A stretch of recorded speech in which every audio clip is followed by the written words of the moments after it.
तुम्ही दिसूया ना जरा मागे जरा मागे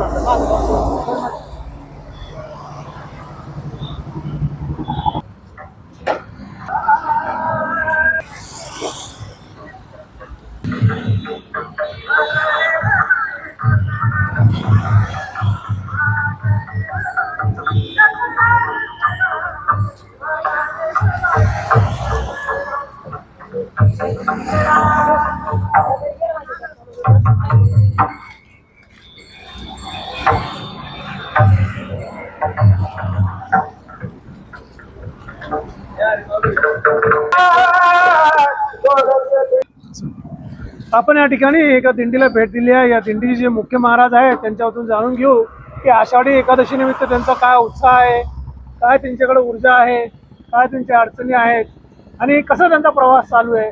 बोला महाराज, जय हरी विठ्ठल। आमची ही दिंडी जी आहे तर ती संभाजीनगर जिल्ह्यातून ही दिंडी निघालेली आहेत आणि तीन जिल्ह्यामधून तुमचा प्रवास चालू आहे। आजचा आमचा हा 8वा दिवस आहे। गेल्या 8 दिवसापासून ही दिंडी चालू आहे। पाडळीमधील दरेगाव पाडळी हे खुलताबाद तालुका भद्रा मारुतीजवळ हे एक तीर्थक्षेत्र आहे आणि त्या तीर्थक्षेत्रामध्ये जे दैवत आहे त्या दैवताचं नाव त्या ठिकाणी नरसिंह भगवान आहेत आणि गेल्या 3 जिल्ह्यामधून ही दिंडी जाते। दरवर्षीप्रमाणे याही वर्षी ही दिंडी निघालेली आहे। आजचा 8वा दिवस आहे। कुणालाही या ठिकाणी शिनभाग येत नाही। 8वा जरी दिवस असला तरी जसं जसं पंढरपूर जवळ येतं तसं तसं विठुरायाच्या दर्शनाची आस ओढ या ठिकाणी असते। सर्व तहानभूक विसरून ऊन वारा पाऊस सर्व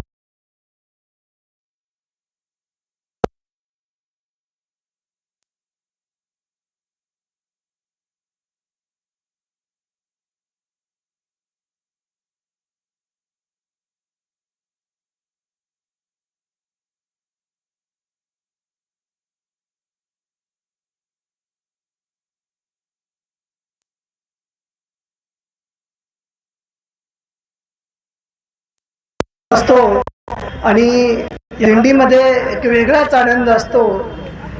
गावाकडं घरामध्ये सर्व काही जरी असलं तर त्या वस्तू आपल्याला सुख देणाऱ्या असतात। समाधान देणारं मात्र हे परमार्थ आहे। संतांनी आमच्यासाठी हा सर्व ही सोपी असणारी पाठ या ठिकाणी निर्माण केलेली आहेत।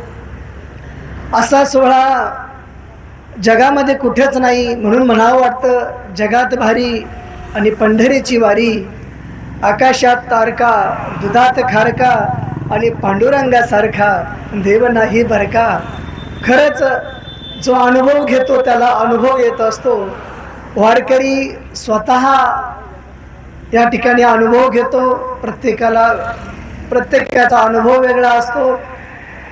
मनातील तनातील जे विकार असतात ते वारीतून निघून जातात। जसं घर झाडल्यानंतर घर स्वच्छ होतं तसं वारी केल्यानंतर मन हे संसाराच्या चिखलातून त्या ठिकाणी ही वारी म्हणजे हा संसाररूपी चिखल धुण्यासाठी आहे, मनरूपी मळ धुण्यासाठी आहे। प्रत्येकाने वारी केलीच पाहिजे आणि तो अनुभव या ठिकाणी आपण घेतला पाहिजे। सकल संत सर्व संतांनी वारी केली, मग ते निवृत्ती दादा असो, ज्ञानोबा असो, सोपान काका असो, चौघा भावंडांनी मुक्ताईनं सुद्धा वारी केली। सर्व संतांनी वारी केली। एकच टाळी झाली चंद्रभागे वाळवंटी, माझा ज्ञानराजा गोपाळाशी लाया वाटी। या दिंडी सोहळ्यामध्ये लहान थोर असा कुठलाच या ठिकाणी भेद राहत नाही। ही वारकऱ्यांची वारी, मानव समाजाची वारी, विश्वासाठी वारी आहेत। प्रत्येक जण या ठिकाणी वारीमध्ये सहभागी झालाच पाहिजे आणि त्यानं भगवत प्राप्तीचं हे संतांनी निर्माण केलेलं साधन त्यांनी साधना केलीच पाहिजे। आणि या वारीमध्ये विठ्ठलाचं दर्शन वारी चालू असतानाच होत असतं. जे वारीची सेवा करतात ते पांडुरंग स्वरूप मानून या ठिकाणी सेवा करतात. अनेक भक्तांचं दर्शन, अनेक संतांचं दर्शन या ठिकाणी होत असतं. विविध भाषा, विविध देशातून, विविध वेशातून वारकरी या ठिकाणी चालत असतात. मात्र विठ्ठल मात्र एकच आहे. महाराष्ट्र असो आणि महाराष्ट्राच्या लांब जी राज्य आहेत त्याही राज्यातून वारकरी येतात. विदेशातूनही या ठिकाणी अनेक वारकरी येतात. यावर्षी अद्भुत असं दर्शन सगळ्यांना घडलं. माऊलींचा सोहळा त्याला सुरुवात होत असताना आळंदीमध्ये सर्वत्र पाणी होतं. मुख्य रस्ता पाण्यानं भरला होता. वारीला सुरुवात कसं होईल असं प्रत्येक वारकऱ्याच्या मनात होतं. सतत चालू असलेला पाऊस त्या ठिकाणी आता काय होईल. मात्र जेव्हा माऊलींचं प्रस्थान होण्याची वेळ आली ना, तर ते पाणी पुलाच्या खाली गेलं आणि बरोबर त्या ठिकाणी माऊलींचा हा चमत्कारच म्हणावा आणि त्यांना सर्वांना त्या ठिकाणी माऊलींच्या या शक्तीचं, सामर्थ्याचं दर्शन झालं. आणि पाणी पुलाच्या खाली गेल्यानंतर पाऊस ओसरल्यानंतर पुन्हा त्या ठिकाणी दिंडीला सुरुवात झाली. असं माऊलींना निसर्गही त्या ठिकाणी साथ देतो आणि सर्वत्र ज्यांची पंचभूतावर ज्यांची सत्ता आहे असे माऊली आहेत. समाधी संजीवन हरिपाठ आहे. माऊलींचं सर्वांसाठी ही सोपी असणारी वाट केलेली आहेत. ज्ञानी असेल त्याच्यासाठी अमृतानुभव आहेत आणि साधारण व्यक्तीसाठी हरिपाठ या ठिकाणी आहेत. नामसंकीर्तन साधन पै सोपे, जळतील पापे जन्मांतरीची. तर असं सर्वांसाठी ही वारी आहे. लहान थोर सर्व वारी या ठिकाणी करतात. काही बालवारकरी असतात, कुणी कळस घेतात, कुणी तुळस घेतात आणि आपापली सेवा, विठ्ठलाची सेवा म्हणून या ठिकाणी करतात. अशी दरवर्षी ही वारी आजता गाजता या ठिकाणी 700 वर्षापासून चालू आहेत. अनेक संतांनी, भगवंतांनी सुद्धा वारी केलेल्या आहेत.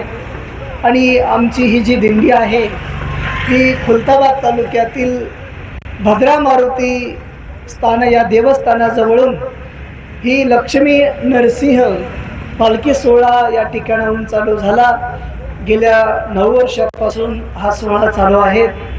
या दिंडीत जवळजवळ 200-300 वारकरी दरवर्षी येत असतात, चालतात आणि हा आनंद या ठिकाणी घेतात. भजनी मंडळी, प्रासादिक भजनी मंडळ, पाटळी सर्वांनी एकत्र येऊन या ठिकाणी हा दिंडी सोहळा उभा केला. आणि हा दिंडी सोहळा आज थाटामाटामध्ये या रस्त्यानं संभाजीनगर, अहिल्यानगर, मांदळी मार्गे सरळ पुढे सोलापूर जिल्ह्यामध्ये पंढरपूरला या ठिकाणी अशा प्रकारे जात असतो. याही रस्त्यानं अनेक सेवेकरी सेवा करतात. असं वाटतं आपल्या घरातीलच व्यक्ती आहे. विठ्ठलाची आम्ही लेकरे, विठ्ठू गाय आम्ही वासरे. तर सर्व आम्हाला आपल्या लेकराप्रमाणे सेवा करतात. म्हणून लेकरांची सेवा केलीस तू आई, कसं पांग फिडू कसं होऊ उतराई. तुझ्या उपकारा जगी पार नाही, ओवाळीनं जीव माझा सावळे विठाई. असा हा सोहळा अनुपम्य आहे. असा हा सोहळा या भारतभूमीमध्ये असलेल्या संतांच्या महाराष्ट्रातील आहेत. संत या महाराष्ट्रातील संतांसारखे संत जे सर्वांना सारखं वाटप करतात. कुणावरती जसा परमात्मा सगळ्यांना सारखं देतो तसं ही संत मंडळी, निवृत्ती ज्ञानदेव, सोपान मुक्ताबाई, एकनाथ नामदेव, तुकाराम, ही सर्व संत मंडळी यांनी सर्वांसाठी उपकार केलेले आहेत. आणि या उपकारातून इवलेसे रूप लाविले द्वारी, त्याचा विलोक गेला गगनावरी. आज सर्व जग या सोहळ्याकडं एक चांगल्या दृष्टीनं पाहतं आणि याची आज जगाला गरज आहे. माणसाकडं माणुसकीला जागलं पाहिजे. माणुसकी धर्म या ठिकाणी निभावला पाहिजे. म्हणून या वारी म्हणजे केवळ ज्ञानच नाही, तर या ठिकाणी अनुभूती आहे.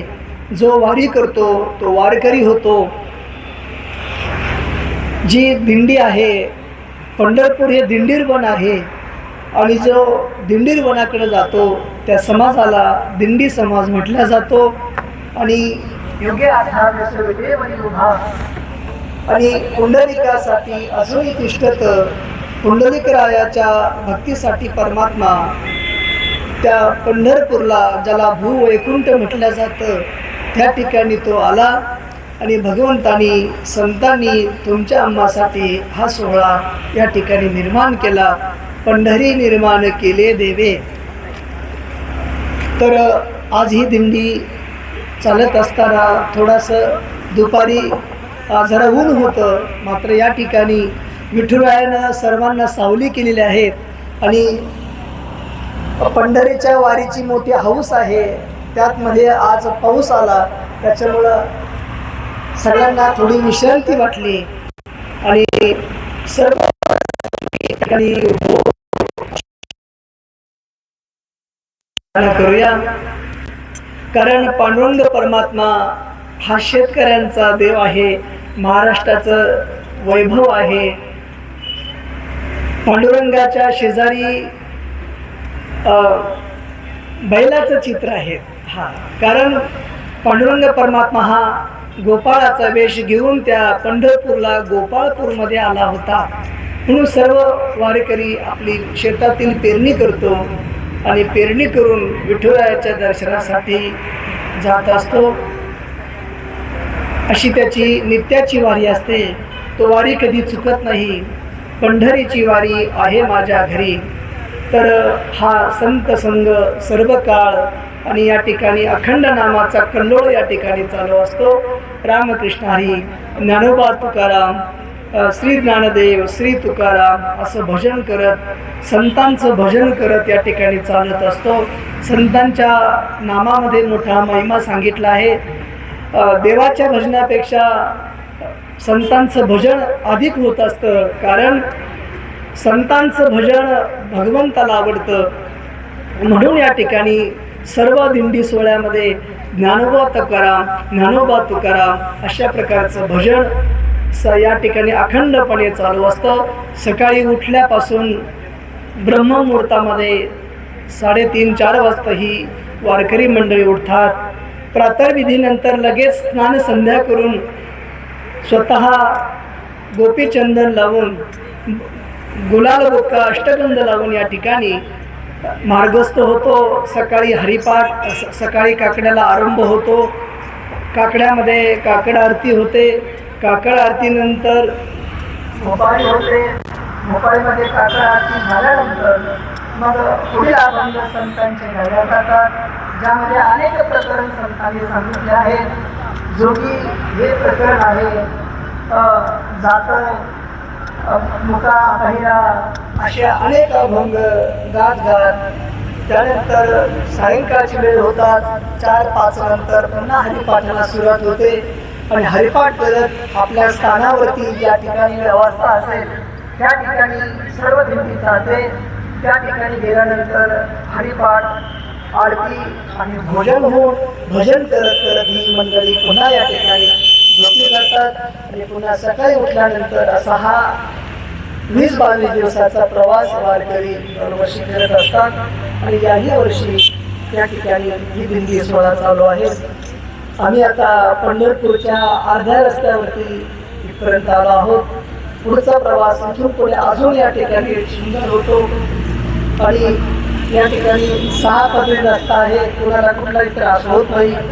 रस्त्यानं वारकऱ्यांची सेवा सर्व करतात, त्यामुळे कुठली अडचण येत नाही. विठुनामाच्या गजरामध्ये हा सोहळा या ठिकाणी चालू असतो. अजून बरीच माहिती या ठिकाणी देता येईल. बऱ्याच वेळ या ठिकाणी माहिती सांगण्याचा प्रयत्न केला.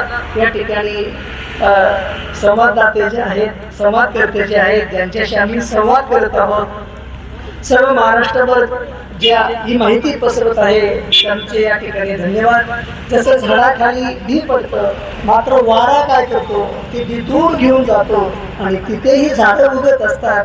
तसं वार्ताहर, संवाददाते या ठिकाणी ही दिंडी सर्वत्र पोहोचवतात, जगभर पोहोचवतात. त्यांच्या कार्याला सुद्धा या ठिकाणी आम्ही नमन करतो. त्यांना पुनश्च या ठिकाणी जय हरी, जय हरी. जय हरी.